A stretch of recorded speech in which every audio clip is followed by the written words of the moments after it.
أعوذ بالله من الشيطان الرجيم. بسم الله الرحمن الرحيم.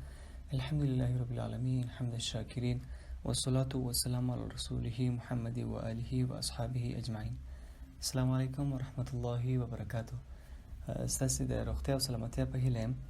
ګورئ، په تېرو ورځو په آیاتونو کې الله عز وجل د الله رسول صلی الله علیه وسلم ته امر وکړي تر څو خپل کورنۍ ازواج مطهرات او همداسې د مؤمنانو ښځو ته د جلباب اغوستلو علیهن یدنین علیهن جلابیبهن امر کړی دی چې جلبابونه دوی پر خپل ځانونو باندې وپیچي او خپل ځانونه پکښې پټ کړي.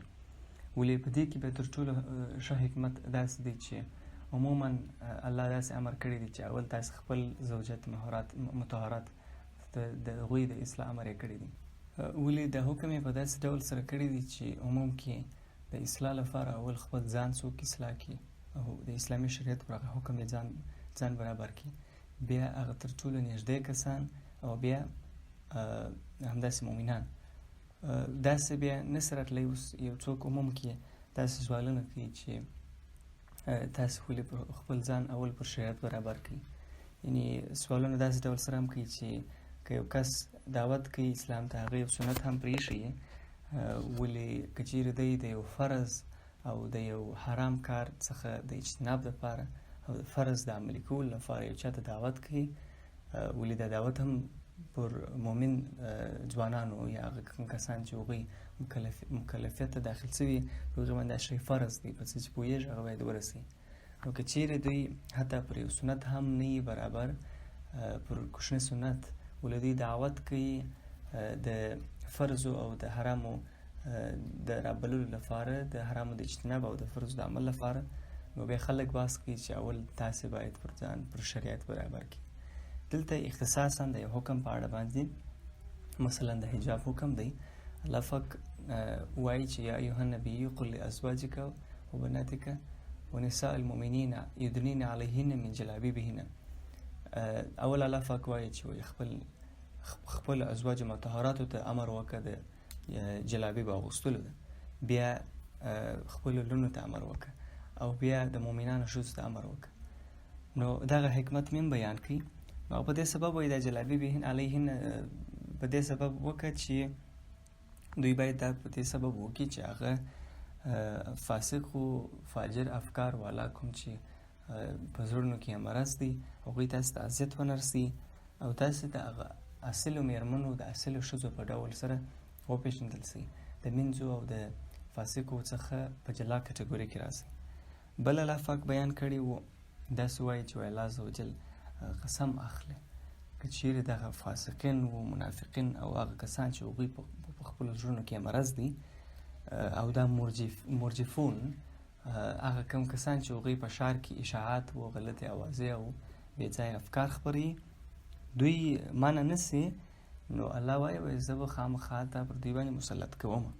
او د الله خپل هغه طریقه سنت الله کوم چې پخوا هم داسې وه، دا کسان الله پاک هیله کوي، دا کسان الله پاک په داسې ډول سره چې هر ځای پیدا سي الله عز وجل به په وژلو سره ووژني او لعنت دی الله پر دوی کسان باندې.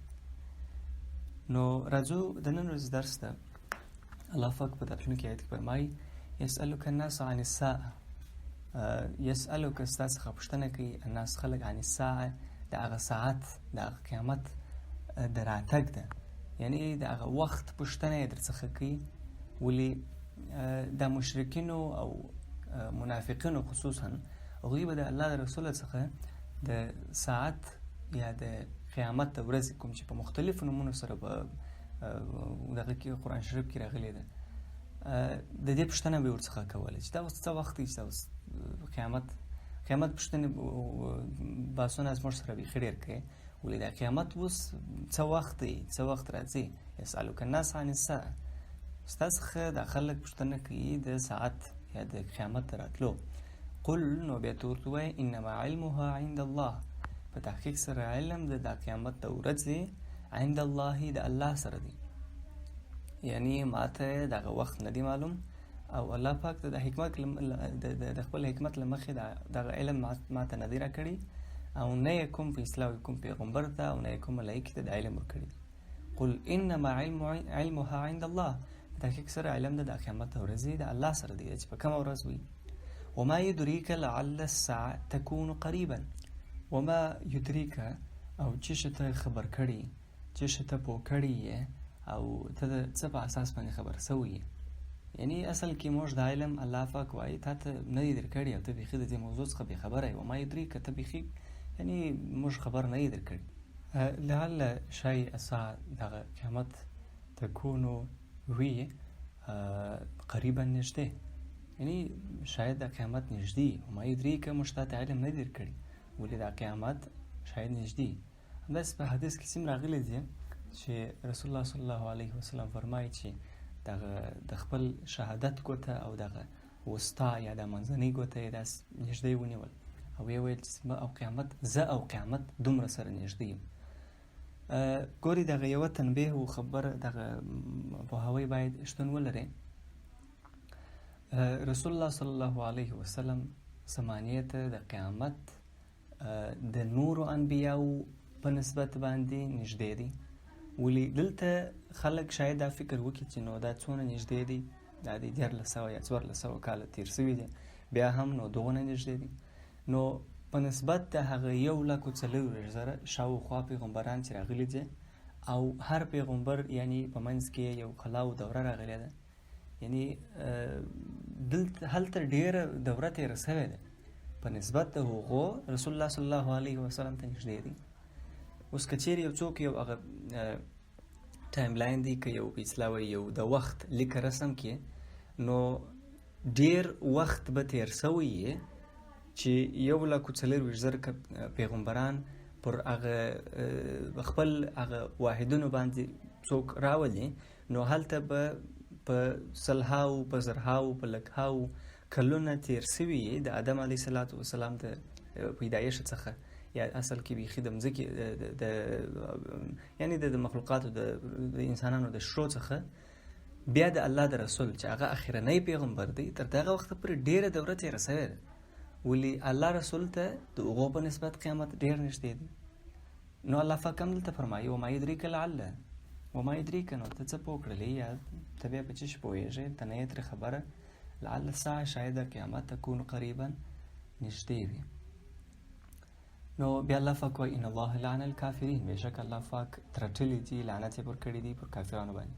وعد لهم سعیرا، او الله پاک دوی ته تیار کړي دي عذاب، لهم دوی لره سعیرا هغه لمبې لرونکی یا لمبې وهونکی عذاب. خالدین فیها، همیشه به فیها په دغه عذاب کې دوی ابدا تل تر تله. لا یجدون ولیا ولا نصیرا، نه به کې پیدا یا نه به پیدا کولی ولیا کوم دوست یا ولا نصیرا او کوم کمک کوونکی.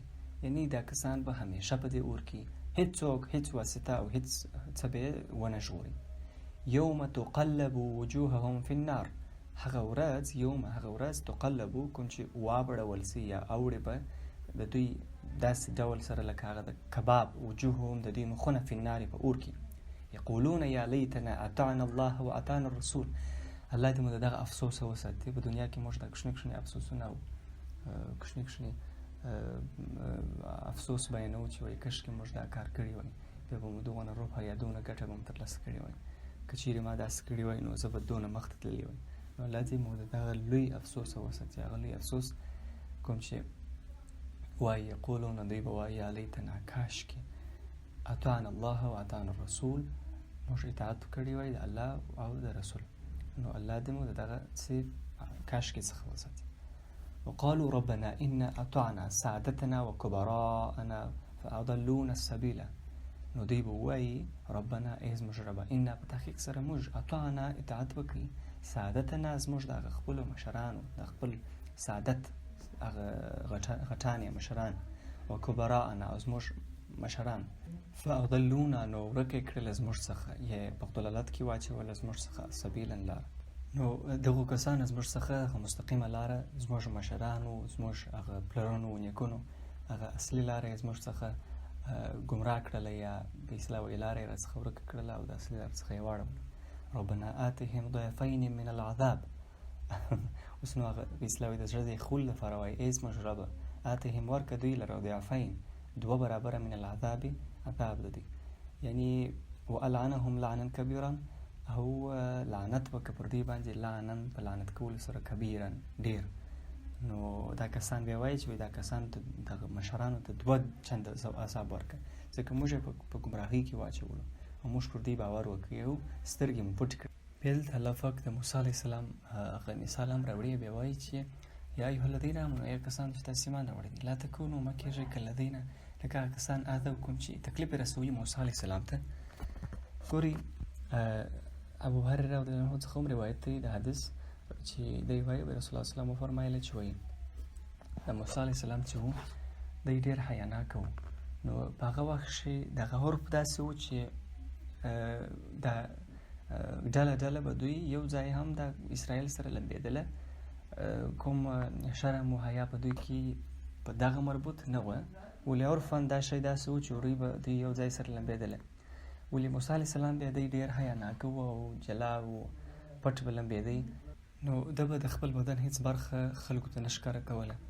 او دغه دوی کوم کسان چې هغوی به اسرائیل چې په ډله به لمبېدله او یو ځای بیا بدن پرېولي، نو دغو کسان به داسې ویل چې وایي موسی علیه السلام کې په بدن کې یو څه مشکل شته، یا هغه د برس په مرض اخته دی او یا هغه جنسي مشکل لري. نو بیا داسې یو واقعه الله پاک پېښوي کله چې دی یو ورځ جلا لمبېږي او بدن پرېولي، نو خپل کالي یې لوړه داسې پر ډبره باندې ایښي او ډبره یې پرېښود. نو بیا دا ډبره لویږي او هغه کالي هم ورڅخه وړي، بیا دی وایي ای ډبرې زما جامې، هغه نارې ورته وایي چې بیا هغه د بني اسرائیلو یو ټولۍ په مخ ورځي او هغوی چې دی وویني نو بدن یې ډېر پاک و ډېر ښایسته و، کوم مشکل نه لري. نو بیا الله پاک هم فرمایي فبرأه الله مما قالوا، نو الله پاک پاکي وکړله، براعت یې ورکړي ده لره مما قالوا په هغه څه سره کوم چې د بني اسرائیل ویل. وکانه او و د موسی علیه السلام عند الله، د الله په نزد باندې وجیها، د په اصطلاح وایي د مخ خاوند یا مخور یا په اصطلاح وایي د عزت خاوند.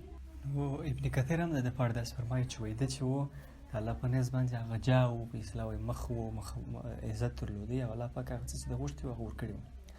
دلته بیا بله موضوع الله پاک فرمایي یا ایها الذین آمنوا اتقوا الله وقولوا قولا سدیدا، ای کسانو چې تاسو ایمان راوړي دي د الله څخه وبېرېږئ او وقولوا او وایاست قولا خبره سدیدا سمه رښتیا او محکمه.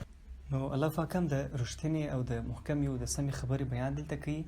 ولې په پښتو کې موږ هغه چې شوی د حق خبره وایي یوه سمه خبره ده او بیا کالو لمونځ سره برابره ده که څنګه، خو دا داسې اصلیت نه لري، مګر بیا هم ډېره لوړه خبره ده.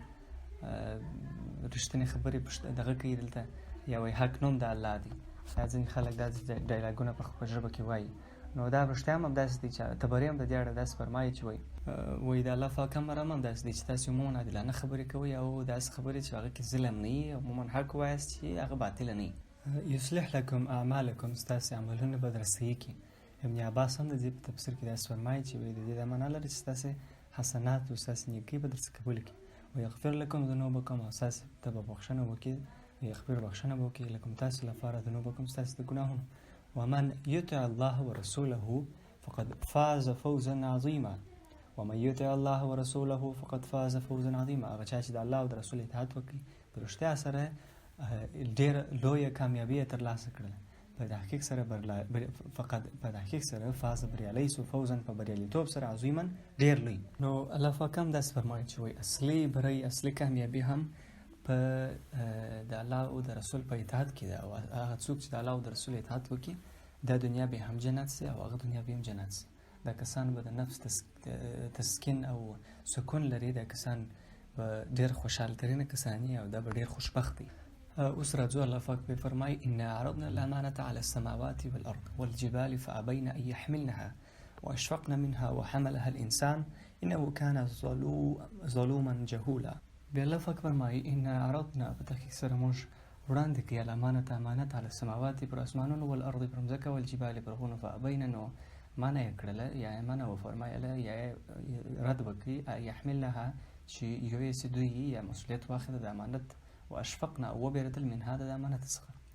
ګورئ د دې امانت څخه مراد هغه شرعي تکلیف معنا مکلفیتونه، هغه مکلفیتونه و وجایب کوم چې الله پاک پر مؤمنانو باندې فرض کړي دي او هغه حرام کارونه کوم چې د هغه اجتناب الله پاک پر موږ باندې لازم کړی دی چې موږ باید هغو څخه اجتناب وکړو د هغو وړل دي.